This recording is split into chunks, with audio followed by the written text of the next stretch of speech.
মায়ের সাথে যেভাবে কাজ করলাম গল্পটি সম্পূর্ণ শুনলে আপনাদের মেশিন দিয়ে পানি চলে আসবে, কারণ বাবা মায়ের সাথে ঠিকমতো কাজ না করায় মা নিজেই আমার সাথে কাজ করল। বন্ধুরা, গল্পটি শোনার আগে অবশ্যই আপনারা কানে হেডফোন লাগিয়ে নিবেন এবং হাতের কাজ করার আগে অবশ্যই হাতের কাছে টিস্যু রাখবেন। আমার নাম সন্দীপ। আমি মধ্যপ্রদেশের একটি ছোট শহরে বাস করি। সেখানেই আমি এবং আমার পরিবার থাকি। কোনো অভাব নেই, বাবা প্রচুর উপার্জন করেন এবং আমি কলেজে পড়ি। আজ আমি আপনাদের আমার জীবনে ঘটে যাওয়া একটি আকস্মিক ঘটনার গল্প শোনাতে যাচ্ছি। এটি সেই সময়ের কথা যখন আমি কলেজে পড়তাম এবং তখন ততটা বুদ্ধিমানও ছিলাম না। আমাদের বাড়িতে আমি, আমার মা এবং বাবা থাকি। আমাদের বাড়ি বেশ বড়, যেন কোনো ধনীর বাংলো। বাবা সকালে কাজে চলে যান এবং রাতে দেরি করে বাড়ি ফেরেন। সেই সময় বাড়িতে শুধু আমি এবং মা থাকতাম। আমি কিছুক্ষণ পড়াশোনা করতাম এবং পরে ঘুমিয়ে পড়তাম। কিন্তু মা সবসময় বাবার জন্য অপেক্ষা করতেন। সেই সময় আমি কলেজের শেষ বছরে ছিলাম। এক সকালে যখন আমি কলেজে যাওয়ার প্রস্তুতি নিচ্ছিলাম, তখন আমি মায়ের জোরালো কণ্ঠ শুনতে পেলাম। তিনি বলছিলেন, তুমি কি করছ? রাত 2টায় বাড়ি আসো এবং বলো অফিসে কাজ ছিল। রাত 2টা কোন অফিসের কাজ চলে? সরাসরি বলো না যে তুমি সেই মেয়ের সাথে ছিলে। মা খুব রেগে গিয়েছিলেন। আমার মা সাধারণত কারো উপর রাগ করতেন না, তার স্বভাব খুব শান্ত ছিল। কিন্তু আজ কি হয়েছিল জানি না, মা খুব রেগে গিয়েছিলেন। আমি 2টায় আসি বা 3টায়? 3টা বাজে, তোমাকে যা চাইছে তা মিলতে হচ্ছে না, পরে চুপ থাকো। বাবা তীব্র আওয়াজে মাকে বললেন, কি চাইছে তা মিলছে? টাকা, গহনা, এসব ছাড়াও কি কোনো সুখ থাকে? এখন আর কিছু বলো না, কিন্তু এখন আর সহ্য হচ্ছে না। 3-4 মাস হয়ে গেছে, তুমি আমাকে ছুঁয়েও দেখোনি। শেষ ওই মেয়ের মধ্যে এমন কি আছে যা আমার মধ্যে নেই? মায়ের আওয়াজ আরও তীব্র হয়ে উঠল। তখন বাবা রেগে বললেন, বারবার মেয়ে বলো না, নইলে। তাহলে কি করবে? মা উল্টো জবাব দিলেন। সেই সময় বাবার রাগ অনেক বেড়ে গিয়েছিল। তখনই হঠাৎ ধমকের আওয়াজ এল এবং সঙ্গে সঙ্গেই মায়ের চিৎকারে পুরো ঘর গুঞ্জে উঠল। আমি তৎক্ষণাৎ আমার ঘর থেকে ছুটে তাদের বেডরুমের দিকে গেলাম। যে দৃশ্য আমি দেখলাম তা দেখে আমি হতবাক হয়ে গেলাম।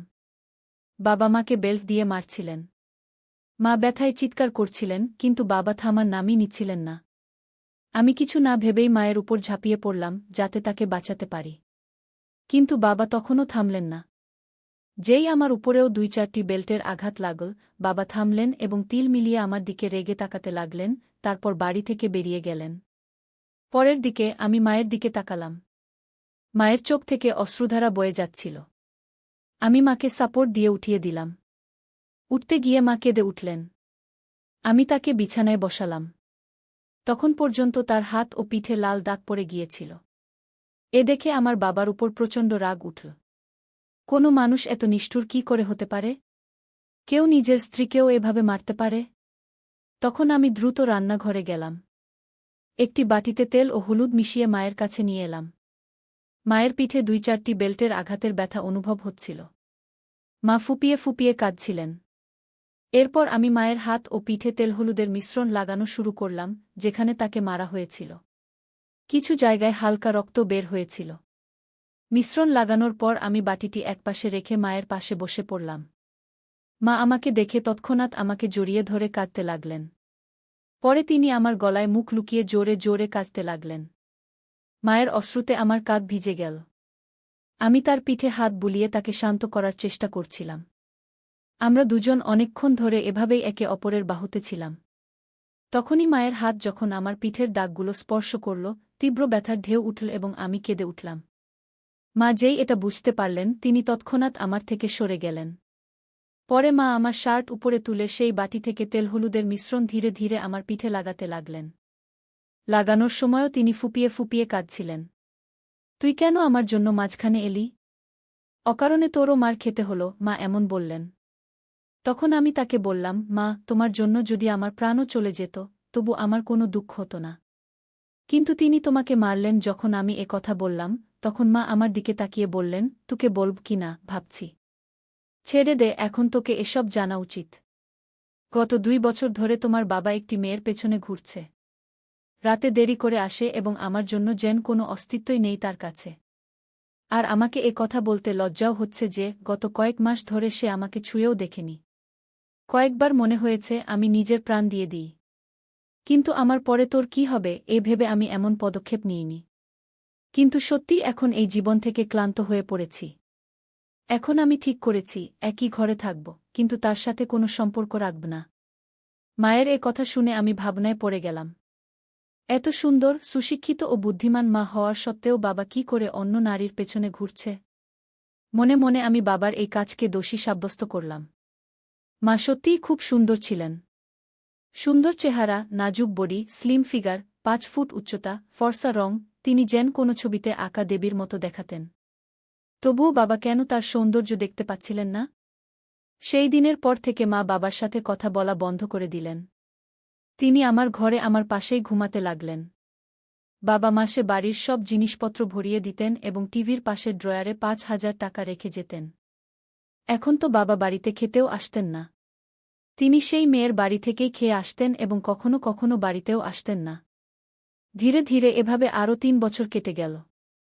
তখন আমি কলেজের পড়াশোনা শেষ করেছি এবং একটি আইটি কোম্পানিতে কাজ শুরু করেছিলাম। আর এখন আমি ২৪ বছর বয়সী হয়ে গিয়েছিলাম। নিয়মিত ব্যায়াম ও ভালো খাদ্যাভ্যাসের কারণে আমার স্বাস্থ্যও ভালো হয়ে গিয়েছিল। এখন তো বাবা মাসে ২-৩ বারই বাড়ি আসতেন। আমার সঙ্গে খুব কম কথা বলতেন। যদিও মা এখন সেই আঘাত থেকে উঠে এসেছিলেন, কিন্তু তার চেহারায় সবসময় একটা বিষাদ ছেয়ে থাকত। আমি তাকে কখনো হাসতে দেখিনি। আমি আগে কখনো এমন দেখিনি, এটা দেখে আমার খুব খারাপ লাগত।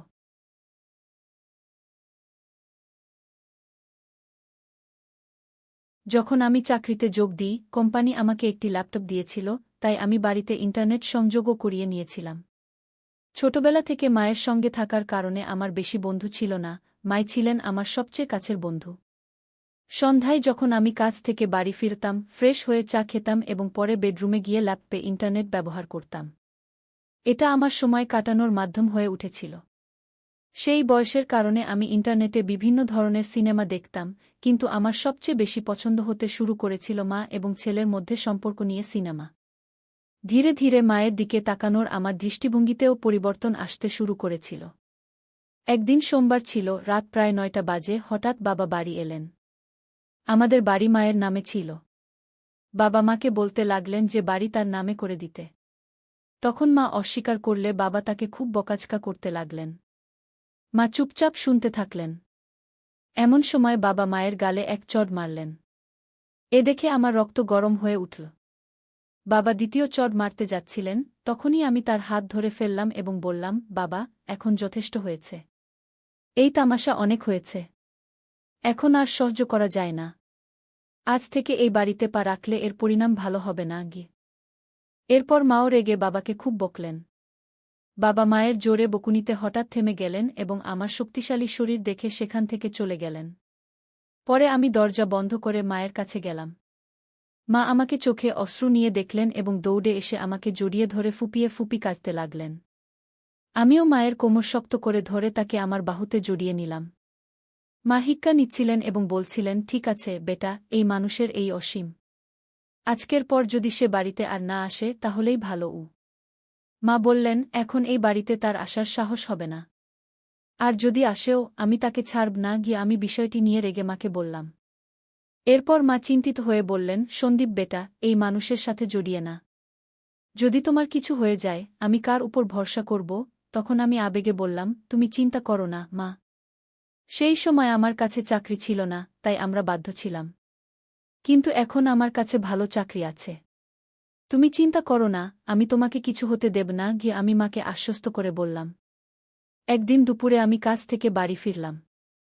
যেমনই আমি আমার চাবি দিয়ে দরজা খুলে ভেতরে এলাম, তখনই আমি একটি অদ্ভুত শব্দ শুনলাম। আমি বেডরুমের দরজার কাছে গিয়ে দেখলাম দরজা ভেতর থেকে বন্ধ ছিল। আমি দরজার ছিদ্র দিয়ে ভেতরে তাকিয়ে দেখলাম যে মা ভেতরে কারো সাথে ছিলেন।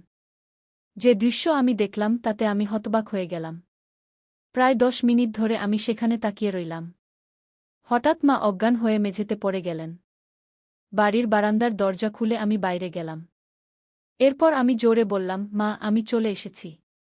তুমি কোথায়? বলেই আমি হাতে ধরা ব্যাগ সোফায় রেখে জুতোর ফিতা খুলতে লাগলাম। কিছুক্ষণ পর মা বেডরুমের দরজা খুলে বেরিয়ে এলেন।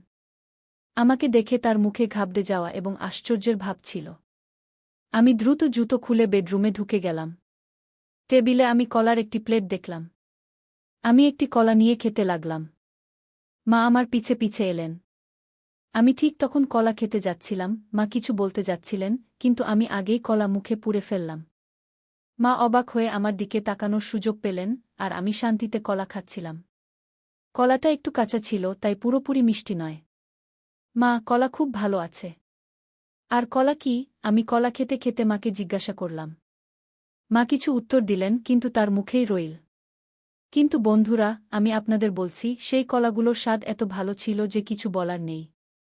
কলা খাওয়ার পর আমি বাথরুমে গিয়ে ফ্রেশ হয়ে এলাম এবং তারপর ঘরে গিয়ে ল্যাপটপ খুললাম। তারপর আমি একটি রোমান্টিক মুভি দেখতে লাগলাম। রাতের খাবারের পর আমি বেডরুমে ঘুমাতে গেলাম।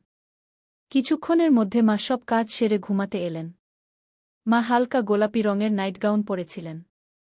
তখন আমি ল্যাপটপ থেকে চোখ সরিয়ে মায়ের দিকে তাকালাম। মা নিচু হয়ে তাকিয়া ঠিক করছিলেন। তাকিয়া ঠিক করার পর মা বিছানায় শুয়ে পড়লেন। তখন আমিও আমার ল্যাপটপ বন্ধ করে দিলাম। তারপর লাইট বন্ধ করে ঘুমানোর চেষ্টা করলাম। কিন্তু আমার ঘুম আসছিল না। আমার মাথায় সারাদিনের সেই ঘটনা বারবার ঘুরছিল। অনেকক্ষণ ধরে আমি জেগে রইলাম, আর মা শান্তিতে ঘুমাচ্ছিলেন। কিছুক্ষণ পর মা পাশ ফিরলেন এবং আমার দিকে পিঠ করে শুয়ে পড়লেন। এরপর তিনি ছাদের দিকে মুখ করে শুতে শুরু করলেন। আমি কিছুক্ষণের জন্য ভয় পেয়ে গেলাম, কিন্তু যখন মা জাগলেন না, তখন আমি কিছুটা স্বস্তি পেলাম। আমার সাহস বেড়ে গেল এবং আমি ধীরে ধীরে মায়ের দিকে তাকাতে লাগলাম। মা কিছুক্ষণের জন্য আমার দিকে তাকালেন এবং তারপর চোখ বন্ধ করে নিলেন। আমি বুঝে গেলাম যে তিনি এখনও জেগে আছেন। আমি আরেকটু এগিয়ে গেলাম এবং নিজেকে সন্তুষ্ট মনে করলাম। মাও খুশি ছিলেন। তিনি কিছু বলেননি, কিন্তু আমি অনুভব করছিলাম যে তিনিও সন্তুষ্ট হয়েছেন। মা, কি হয়েছে? তুমি চুপ কেন? তোমার ভালো লাগেনি? আমি যখন এমন জিজ্ঞাসা করলাম, তখন তিনি বললেন, না রে বেটা, আমার তো খুব ভালো লেগেছে। তুই মাকে খুব খুশি করেছিস কি? তারপর আমি মায়ের পিঠে স্নেহে হাত বুলাতে বুলাতে বললাম, মা, এখন থেকে তোমাকে কলা খেতে হবে না। আমি ধীরে ধীরে এমন কথা বললে মা বলে উঠলেন, বেটা, তোমার এটা কি করে জানা হলো? মা অবাক হয়ে আমার দিকে তাকিয়ে জিজ্ঞাসা করলেন। তখন আমি তাকে বললাম, আজ দুপুরে যখন আমি বাড়ি ফিরলাম, তখন ঘর থেকে তোমার কণ্ঠ শুনতে পেলাম। যখন আমি দরজার ছিদ্র দিয়ে দেখলাম, তখন সব বুঝে গেলাম। তখনই আমি ঠিক করলাম, এখন থেকে মাকে কোনো কিছুর অভাব হতে দেব না। সন্দীপ, আমার রাজা, তুমি তোমার মাকে কত ভালোবাসো, মা আবেগপ্রবণ হয়ে বললেন। হ্যাঁ মা, এখন থেকে তোমাকে আমি কোনো কিছুর অভাব হতে দেব না, আমি বললাম। এখন বাবাও আমাদের আর প্রতিদ্বন্দ্বিতা করবে না, এবং তিনি আর এই বাড়িতে পা রাখবেন না। তাই তুমি এখন চিন্তা করো না, আমরা এখন সুখে থাকব, আমি মাকে আশ্বস্ত করলাম। সেদিন আমরা দুজনেই সুখ ও শান্তির আনন্দ উপভোগ করলাম এবং তারপর আরামে ঘুমিয়ে গেলাম। পরের সকালে মা সব কাজ সেরে আমাকে জাগাতে এলেন। আমি দ্রুত প্রস্তুত হয়ে চা খেলাম এবং আমরা দুজনেই গল্প করতে লাগলাম। তখনই আমরা দেখলাম, বাবা হঠাৎ এসে আমাদের সামনে দাঁড়িয়ে গেছেন। মা বাবাকে জিজ্ঞাসা করলেন, এখন তোমার কি চাই? একবার বলে দিয়েছি যে আমরা এই বাড়ি দেব না, তাহলে আবার কেন এসেছ? বাবা উত্তর দিলেন, আমার এখন বাড়ি চাই না। আমি শুধু এটা বলতে এসেছি যে আমি এখন আরেকটি বিয়ে করতে যাচ্ছি, তাই তোমাদের থেকে তালাক চাই। তারপর মা আমার দিকে তাকিয়ে জিজ্ঞাসা করলেন, তোমার কি বলার আছে? আমি বললাম, মা, তুমি যা সঠিক মনে করো তাই করো। আমি তোমাকে কোনো কিছুর অভাব হতে দেব না, আমার উপর বিশ্বাস রাখো। মা তখন বাবাকে তালাকের জন্য হ্যাঁ বলে দিলেন। দুপুরে মা এবং বাবা দুজনেই অফিসে গেলেন এবং তাদের বাকি আইনি কাজ সেরে ফিরে এলেন। তারপর থেকে বাবা আর কখনো আমাদের দেখা দেননি এবং আমরাও তাকে খুঁজে বের করার চেষ্টা করিনি। আমরা দুজনেই এখন আমাদের বাড়িতে খুশি ছিলাম এবং বাবাও তার সেক্রেটারির সাথে খুশি ছিলেন। এখন আমরা দুজনেই একা থাকি এবং আমাদের সুখ দুঃখের খেয়াল রাখি। এমনি করে চলতে চলতে এখন অনেক বছর কেটে গেছে। এখন মা আমাকে বলতে শুরু করেছেন, এখনও তোমার অনেক জীবন বাকি আছে, তুমি কোনো ভালো মেয়েকে দেখে নাও, যাতে আমি তোমার বিয়ে দিতে পারি। এবং হ্যাঁ, বিয়ের পর আমাকে ভুলে যেও না। আমি হেসে বললাম, তোমাকে কিভাবে ভুলতে পারি মা, তুমি তো আমার মা। তখন আমরা দুজনেই হেসে উঠলাম। পরের কয়েক মাস আমাদের জীবন খুব শান্তি ও খুশিতে কাটছিল। মা এবং আমি এখন একে অপরের খেয়াল রাখতাম এবং একে অপরের সাথে খুশি ছিলাম। কিন্তু মায়ের কথা আমার মাথায় সবসময় ঘুরত। তিনি বলেছিলেন যে আমাকে আমার জীবনের কথা ভাবতে হবে এবং কোনো ভালো মেয়েকে বিয়ে করতে হবে। আমি এ বিষয়ে গভীরভাবে ভাবা শুরু করলাম এবং একদিন মায়ের সাথে খোলামেলা কথা বললাম। মা, তুমি ঠিক বলেছিলে। এখন সময় এসেছে যে আমি আমার জীবনের পরবর্তী পর্যায়ে এগিয়ে যাই। আমার মনে হয় এখন আমিও কারো সাথে আমার জীবন কাটানোর প্রয়োজন আছে। কি মা আমার মুখের দিকে তাকিয়ে মৃদু হাসলেন। এরপর তিনি বললেন, একদম ঠিক বলেছ বেটা, আমি সবসময় চেয়েছি তুমি তোমার জীবনকে খুশি ও ভালোবাসায় ভরে তুলবে। আমি তোমার জন্য খুব খুশি গু। এরপর মা আমার জন্য মেয়ে দেখা শুরু করলেন। কয়েক দিনের মধ্যেই মা একটি ভালো সম্পর্ক পেয়ে গেলেন। মেয়েটির নাম ছিল প্রিয়া। প্রিয়া খুব বুদ্ধিমান ও সংস্কৃতিবান মেয়ে ছিল। যখন আমি প্রথমবার তার সাথে দেখা করলাম, তখন আমার মনে হল যেন আমার জীবনের সেই শূন্যতা পূর্ণ হয়ে গেল। প্রিয়া এবং আমি খুব শীঘ্রই বিয়ের বন্ধনে আবদ্ধ হলাম। বিয়ের পর আমাদের বাড়ি আরও সুখের হয়ে উঠল। মা, প্রিয়া এবং আমি একটি পরিবারের মতো থাকতে শুরু করলাম। মা এখন এ বিষয়ে খুব খুশি ছিলেন যে তিনি আমাকে একাকিত্ব থেকে বের করে এনে আমার জন্য একটি নতুন জীবন শুরু করতে সাহায্য করেছিলেন। সময় কেটে গেল এবং আমাদের জীবন আগের চেয়েও ভালো হতে লাগল। মা এখন আগের চেয়েও বেশি খুশি ছিলেন এবং আমিও এ বিষয়ে সন্তুষ্ট ছিলাম যে আমি তার সব স্বপ্ন পূরণ করেছি। শেষে আমি শিখলাম যে জীবনের সম্পর্কের গুরুত্ব কতটা, তা সে মা-ছেলের সম্পর্ক হোক বা স্বামী-স্ত্রীর। সত্যিকারের ভালোবাসা ও সম্মানী সম্পর্ককে মজবুত করে এবং এই শিক্ষাই আমি আমার জীবনে প্রয়োগ করেছি। তাই বন্ধুরা, এই গল্পের মূল বার্তা হল যে পরিবারই আমাদের আসল শক্তি এবং যখন আমরা আমাদের পরিবারের পাশে দাঁড়াই, তখন সব কঠিন কাজ সহজ হয়ে যায়। আশা করি তোমরা এই গল্পটি পছন্দ করেছ। যদি গল্পটি পছন্দ হয়ে থাকে তবে লাইক করো এবং তোমাদের বন্ধুদের সাথে শেয়ার করো। এমন আরও রোমাঞ্চকর গল্পের জন্য আমাদের চ্যানেল সাবস্ক্রাইব করতে ভুলো না। ধন্যবাদ।